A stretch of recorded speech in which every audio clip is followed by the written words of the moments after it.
Hey gang.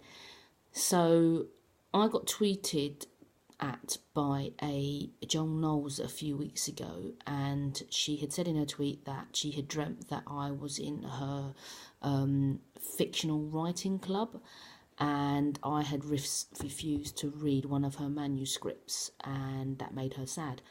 So I replied to her and said that I would never do that in real life.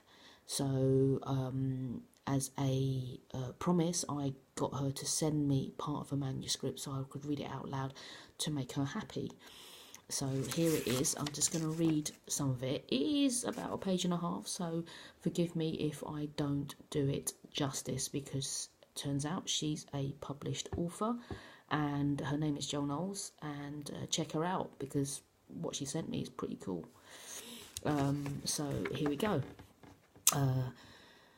I was 6 years old when I got engaged to Micah Sasky. It was during coffee hour at church, when the adults were busy in the fellowship hut, eating banana bread and gossiping, and letting the kids run wild on the front lawn. We were playing sardines, and I found Micah under the lilac bushes by the steps, and we huddled together, waiting to be found.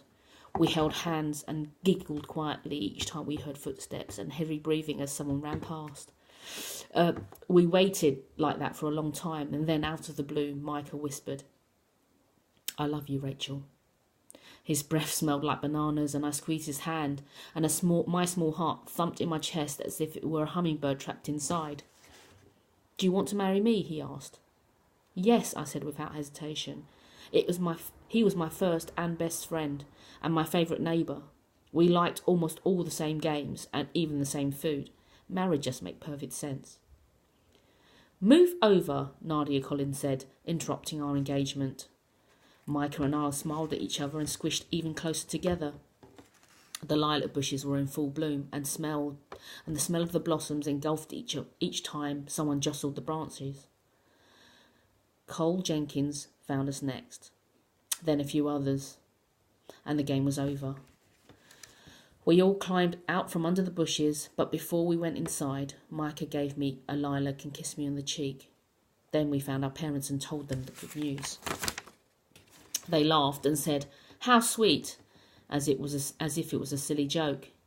Micah got mad and stomped off, which only made the grown-ups laugh even harder. I found Micah back under the lilac bushes, red-faced. "They don't know anything," I told him. "We'll always be together," he said, "right?" I climbed under the branches and sat next to him and held his hand again. "Always," I said. We sat like that until our parents came and found us and apologised for being insensitive. And even though that was 6 years ago, sometimes one of our parents will bring it up, asking us in a jokey kind of a way how the wedding plans were going.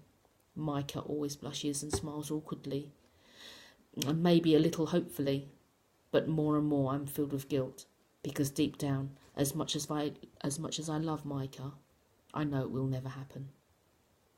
And that's the end of chapter 1. Thank you, Joan Knowles, and Happy New Year to the rest of you. Bye.